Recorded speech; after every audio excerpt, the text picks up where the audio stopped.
আমাদের সবাইকে মাফ করে দেন, সহি বুঝ দান করেন। আমার সাথে 3 দিনে এক লোক তবলিগে বাইর হয়েছে। আগে আমি অনেক তবলিগ করতাম, পরে এখন আর সময় পাই না। তিনি প্রফেসর। পরে এই 3 দিনে তো একটু একটু দাঁড়িয়ে উঠে যায় না, তো দ্বিতীয় বা তৃতীয় দিন গেছেন ক্লাস করাইতে, টুপি পরে পাঞ্জাবি লাগাইয়া। আয়সা খুশি, কি হয়েছে? কয় এত সালাম, এত সালাম, এত ইজ্জত আমার আজকে। কোনদিন ছেলে মেয়েরা আমার এত ইজ্জত করে নাই। আচ্ছা, টুপি লাগাই গেলাম, পাঞ্জাবি পরে গেলাম, এত ইজ্জত পাইলাম, এত সম্মান পাইলাম।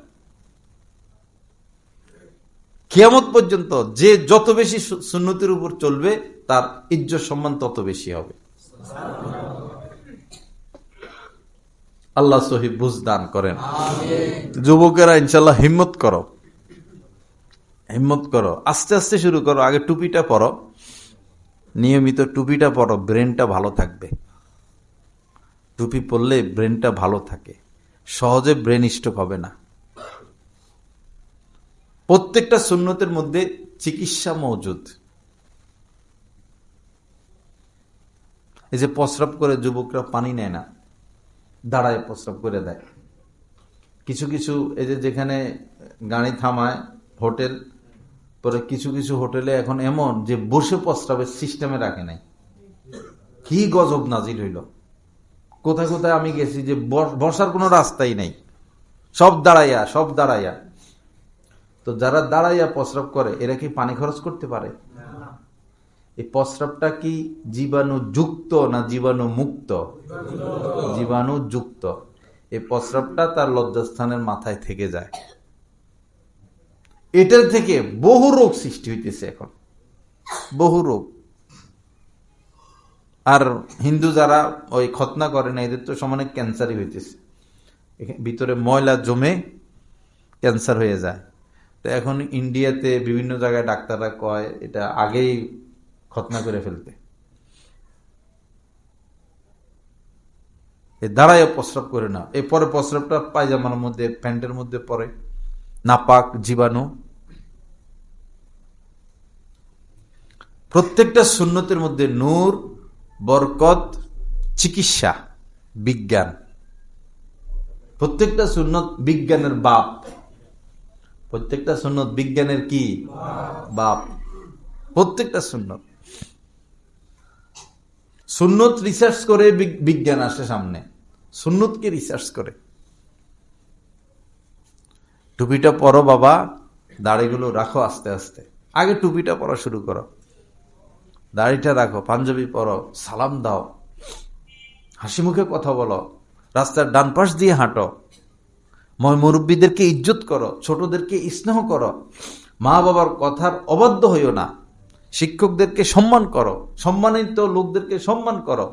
দেখো তোমার সম্মান কত উপরে, তুমি কত সম্মান পাচ্ছ। আল্লাহ সহি বুঝ দান করেন। আর সারাদিন মোবাইল টিপবা, কারো কাছে তোমার দাম নাই। মানুষে কয় নষ্ট হয়ে গেছে। এই হাতের মধ্যে চুড়ি পরে, কানের মধ্যে দুল পরে, চুল কতগুলো রাখে, দাজ্জাল কাঠিন পরে, হাফ প্যান্ট বা প্যান্ট কাইটা পরে, কাইটা ফেলে, এরপরে কানের মধ্যে হেডফোন লাগাই রাখে। কি জিন্দিগি এটা! এটা কোনো জিন্দিগি হইল? যে ছেলেটার সামান্য লজ্জাও আছে, সে তো হাফ প্যান্ট পরতে পারে না। ন্যূনতম লজ্জা তার মধ্যে আছে। মায়ের সামনে, বাবার সামনে, বোনের সামনে, চাচার সামনে, ফুফুর সামনে, খালার সামনে, ময়মুরব্বীর সামনে, আলেমুল আমাদের সামনে, 10 জনের সামনে একটা ছেলে কিভাবে এভাবে ল্যাংটা হইয়া ঘুরতে পারে? হাফ প্যান্ট পরে পরে ঘুরে, হাফ প্যান্ট পরে পরে ঘুরে। কোথায় গেল ইজ্জত সম্মান? কোথায় গেল ঈমান তাকওয়া?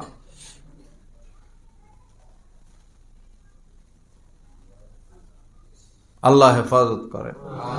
যেগুলো সুন্দর মন্দর সেগুলা হাফ প্যান্ট পরলে এক কথা, কালা চালা যেগুলো সেগুলো কালা, এগুলা দেখা। তোমার কালা এটা কে দেখতে আইব? ওই বেটা সুন্দর, হে হাফ প্যান্ট পরে ঘুরে, যাক এক ব্যাপার। পরে সুন্দর গুলো দেখে দেখে কালা গুলো শুরু করছে। কি নির্লজ্জতা, কি বেহায়াপনা! কি অশ্লীলতা! আল্লাহ হেফাজত করেন। যারা এই তোমাদের বন্ধু বান্ধব যারা এগুলো করে, এগুলো বুঝাও যে এত খারাপ হইও না। খারাপেরও একটা কি আছে, সীমা আছে। এত খারাপ হইও না, সমাজটা নষ্ট করো না। তোমরা যদি বড় ভাই হও, ঠাস ঠুস দুইটা লাগাইয়া দাও। বড় ভাই ছোট ভাই আছে তো, বড় ভাই ঠাস করে দুইটা লাগাইয়া দাও যে তুই এত নষ্ট হইলি কি জন্য? তুই কি কুত্তা? ল্যাংটা থাকস? কুত্তা না ল্যাংটা থাকে? তুই তো মানুষের বাচ্চা। যে এরকম আপেন পরে ঘুরে, এদের সাথে তোমরা কথা বলবা না, সালাম দিবা না, সালাম নিবা না, এদের সাথে বসবা না, এদের সাথে খেলবা না, এদের সাথে সম্পর্ক রাখবা না। আর যারা ময়মুরব্বী, এদেরকে চিনে রাখবেন, এদের কাছে মেয়ে বিবাহ দিবেন না। এদের ভিতরের সমস্যা। কুল্লু ইনাইন ইয়াতারাশাহু বিমা ফিহি, একটা পাত্র, এটা ঢাললে বোতল, ভিতরে যেটা আছে সেটাই পড়ে। ভিতরে দুধ, বোতলে এটা ঢাললে দুধ পড়ে। ভিতরে প্রস্রাব, বোতলে এটা উল্টাইলে প্রস্রাব বাইর হয়। এই যে পোশাক, এটা হচ্ছে তার ভিতরের রূপটা প্রকাশ পায়। পোশাকের দ্বারা ভিতরের রূপটা প্রকাশ পায়। আল্লাহ আমাদেরকে সহি বুঝ দান করেন। আলহামদুলিল্লাহ, আমাদের ভৈরব এলাকায় একদম কমে গেছে। আমি যে এলাকায় থাকি সেখানে নাই, একটাও নাই। আগে তো মনে হয় এই একটু পরে একটা ল্যাংটা, একটু পরে একটা, সব ল্যাংটা হয়ে গেছিল। পরে আমি এরকম কড়া কড়া কড়া কড়া কথা, আলহামদুলিল্লাহ নাই, অনেকটাই নাই। আপনারাও শুরু করেন, না হলে এই পরে এখন ছেলেরা শুরু করছে না, পরে আস্তে আস্তে উত্তরা বনানীতে মেয়েরাও নাকি এখন এই ধরনের পোশাক পরে। আমি দেখি নাই, ওইখানে আমার এক ছাত্র ইমাম গোলশানে তো বললো যে মেয়েরাও এগুলা পড়া শুরু করছে এখন। তা আমরা মুসলমান হলাম কেন? মুসলমানিত্ব রইল কোথায়? দিন রইল কোথায়? লা ইলাহা ইল্লাল্লাহ সাল্লাল্লাহু আলাইহি সাল্লাম। খ্রিস্টানরা, ইহুদিরা, বেদিনেরা, হেরা এদের মেয়েদেরকে অশ্লীল পোশাক পরা, কিন্তু নিজেরা টাইট ফিট মানে প্যান্ট কোট এগুলো পরে। তো তোমরা তো ইহুদি খ্রিস্টানের থেকে খারাপ হয়ে গেলা। ইহুদি খ্রিস্টানরা এত ব্যাপকভাবে হাফ প্যান্ট পরে না, ছেলেরা প্যান্টই পরে। তোমরা তো হেদের থেকে নিচে নামে গেলা। কি হলো তোমাদের? আল্লাহ আমাদেরকে মাফ করেন, সহি বুঝ দান করেন, কামেল হেদায়েত দান করেন। তো আমি একটা হাদিস শরীফ শুরুতে পড়েছিলাম। নবীজি বলেন যে মা তারাকতু বাদি ফিতনাতান আদররু আলার রিজালি মিনান